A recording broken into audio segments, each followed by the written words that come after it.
Hey, how you guys doing? Welcome to Richar with the reactions. Black Adam versus Apocalypse. I'm not sure who's going to win this one. I think both of them are pretty stacked. I mean, Black Adam's powers are based off of certain deities, right? And Apocalypse is pretty strong himself. So let's just jump in and see who will win. Be sure to hit that like button and subscribe. Let's dive on in.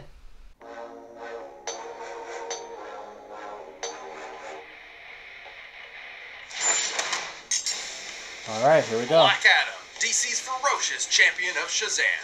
Apocalypse, Marvel's baleful mutant conqueror. Anubis, Thoth, Ra. For over 30 centuries, Egyptian mythology spawned countless legends. And we've got comics big as baddies this side of the Nile. He's Wiz and I'm Boomstick. And it's our job to analyze their weapons, armor, and skills to find out who would win a death battle. You've heard of Gotham, the Mascara, Metropolis, just a few of DC's unique tourist spots. But there's another. South of the Mediterranean Sea and north of the Sinai Peninsula rests the sovereign nation of Kahndaq. While those spots have Superman and Batman solving crimes like it's magic, Kahndaq's got an actual magic man saving them. Black Adam. Long ago, Teth Adam and his people were enslaved by the conqueror Ebok and his army of barbarians. All he had left was his nephew, Amon. Upon fleeing certain death, the two stumbled onto the Rock of Eternity, a mystic lair that has defended magic since the dawn of time. Here, the two earned an audience with the lair's masters, the excellently named Council of Wizards. Seeing the purity in little Lamon's heart, this wannabe Gandalf decked him out with super magic. And being the nice guy he is, Amon shared some magic power with his uncle. Spoiler alert! Not his best idea. They returned to Kahndaq to free their people, but their methods reached an impasse. Amon wanted to use his powers to resolve matters in a peaceful fashion. However, Teth Adam desired vengeance, emancipation through slaughter. So Uncle Teth sat his nephew down, man to man, looked him straight in the eyes, and then frickin' killed him. Then used his borrowed power to steal the rest of the super magic. You know what they say? No nephew, no problem. With the full might of the wizards at his fingertips, Black Adam annihilated the barbarians and freed his city. Suffice to say, he's not exactly your typical hero. Even the superhero A-listers don't try him, and for good reason. Kmart Merlin here didn't give Adam some nerdy wand, but that dope shit, the living lightning. While it may function just like real lightning, this living lightning is among the most potent spells in comics history. It's magic lightning. You ever see normal lightning kickstart a giant's heart and juice up the Flash? Because Black Adam's lightning did, and activating it is as easy as saying the magic word, Shazam! Wait, hold up, that's Billy's word. Shouldn't he shout like, Black Adam, or Shazoo? Remember, Kmart Merlin? This is Mamaragan, the mightiest of the wizards. To better protect the multiverse's magic, he promotes individuals to be his mythic champions. Black Adam is one of the first, so kind of like Shazam with another name. I like my idea better. Shazoo! It really lets you know you gotta be quiet, like when you're in a zoo or, the animals will kill you. Wait, is that not a real thing? Can I talk at the zoo? But when Teth Adam shouts his magic word, lightning pours from the clouds, transforming him from meager human to Wizard Jesus, and vice versa. Simply put, Black Adam is imbued with the powers of God. Well, gods, plural, as his gifts come from multiple mythological legends. At first, he got juiced up from the Greek gods. Zeus, Atlas, Herc, all those buff guys and gals. But it didn't really work out, though, because he kinda died. Yet Kahndaq craved for their hero's return. So Black Adam's most devoted followers collected all of his ashes and prayed their hearts out, this time to their own pantheon. Goodbye, muscles, and hello, bird people.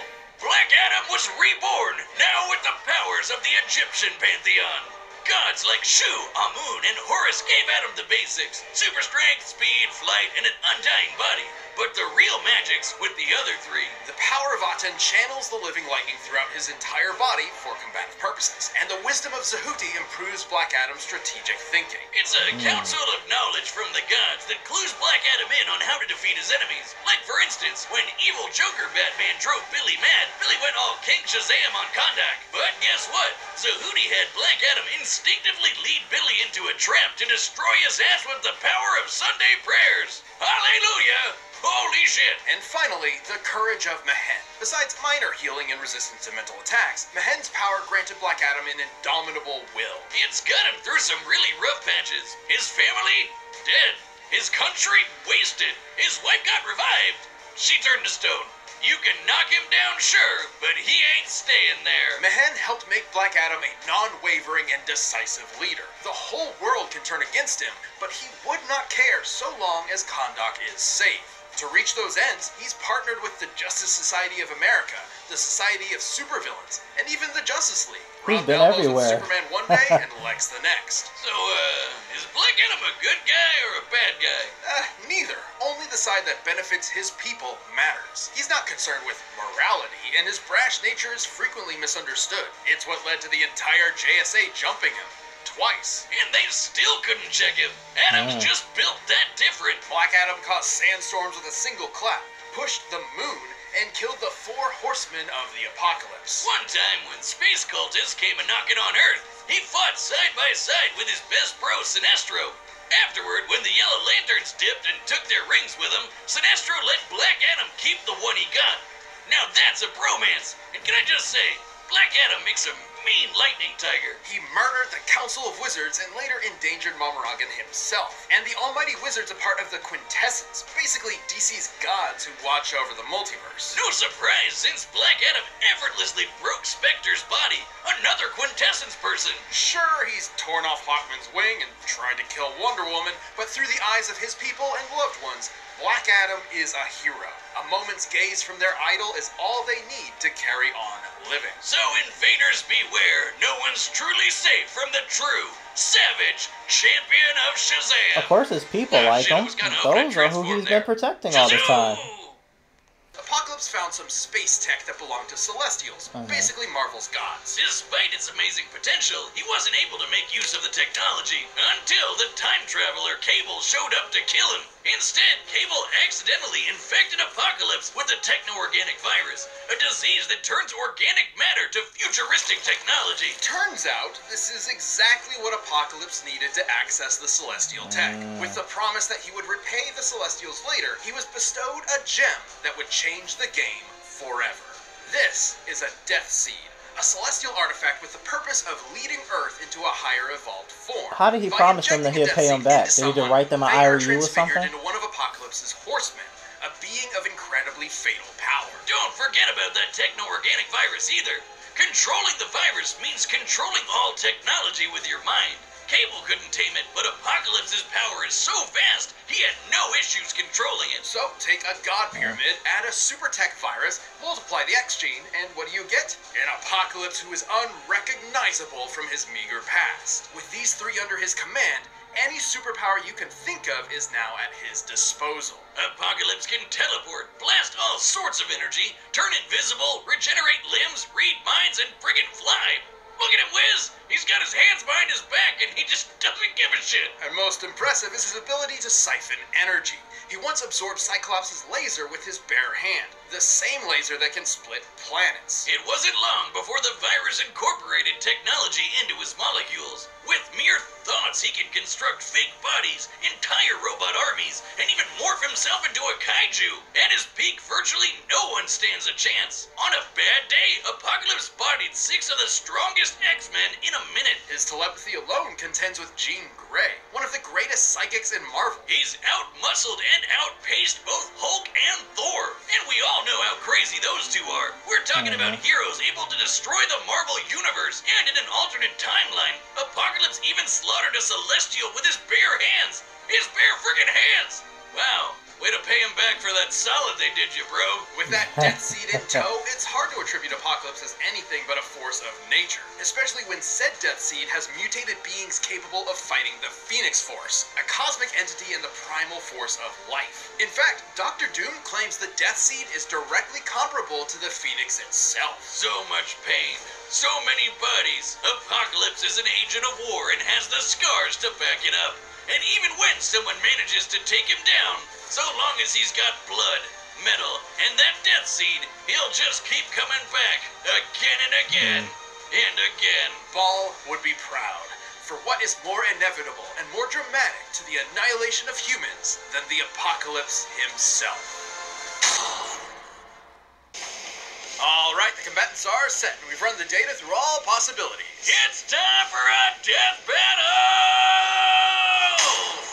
battle! Alright, here we go.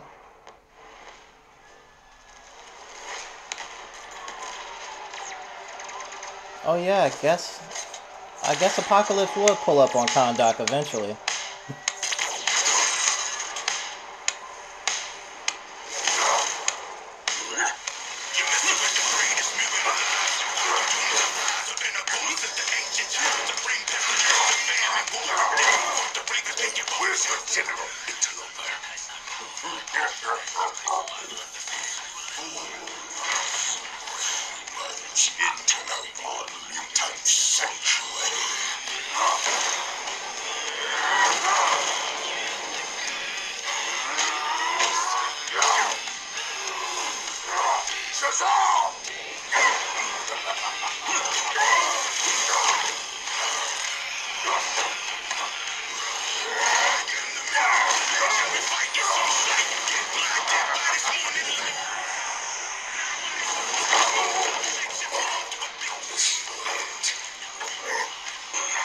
There's that wisdom for you.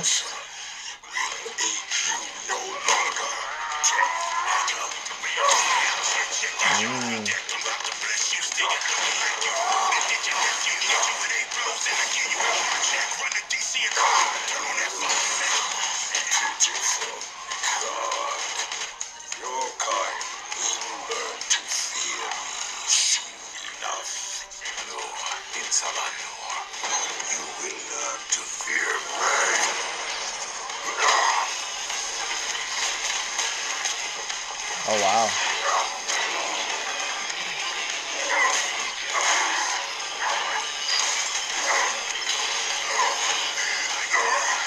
Get the hell out of my country!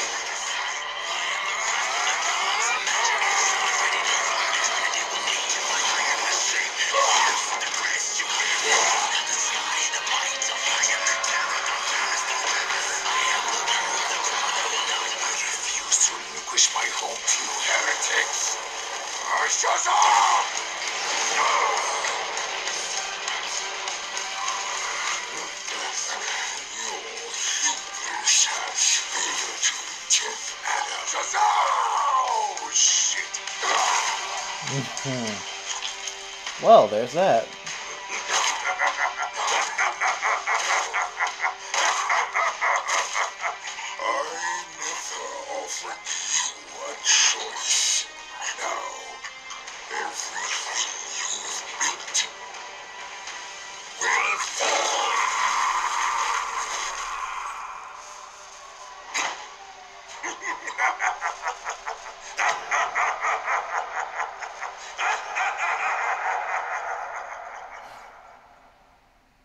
KO. And Sabanur sure brought the apocalypse to Kahndaq. And our camera, goddammit! Whiz, that's gotta be like, what, $30 whole?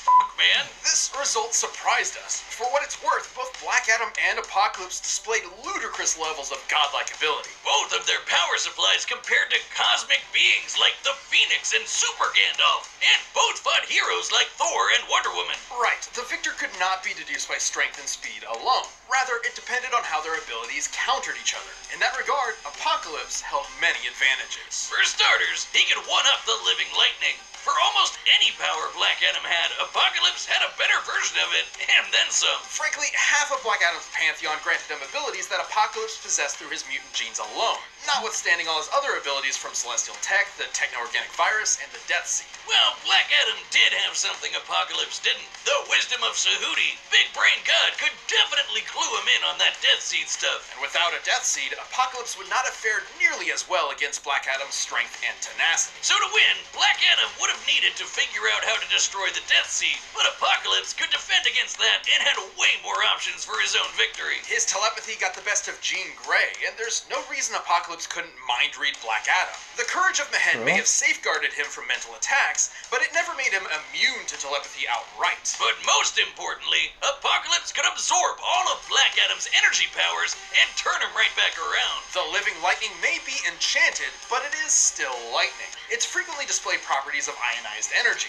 Thus, there's no reason Apocalypse couldn't absorb it for himself. Plus, it's been shared between people many times before, and the more it's given to other hosts, the weaker the original bearer becomes. Hell, stealing the power of the living lightning is how Teth Adam became Black Adam in the first place, so Apocalypse could do the same. By slurping up Black Adam's magic, Apocalypse grew in power while Black Adam got weaker. It was only a matter of time before Black Adam was literally helpless against the end of all things. Black Adam may have been power incarnate, but Apocalypse's wide array of powers and specific counters to the living lightning meant he could rise to the challenge. Teth thought he had him, until Nora gave him the boot. The winner is Apocalypse. Well, there you have it. You know, I thought that his wisdom abilities would have helped him a little more in that fight, but I guess they made a good point. Apocalypse just had an answer for everything, or at least most things, that Black Adam could do. So it was very much an uphill battle for him. But hey, at least he went out protecting Kahndaq. What do you guys think? Did they get it right? Let me know down in the comments below. And that's today's video. Thanks for watching, guys. Have a good day.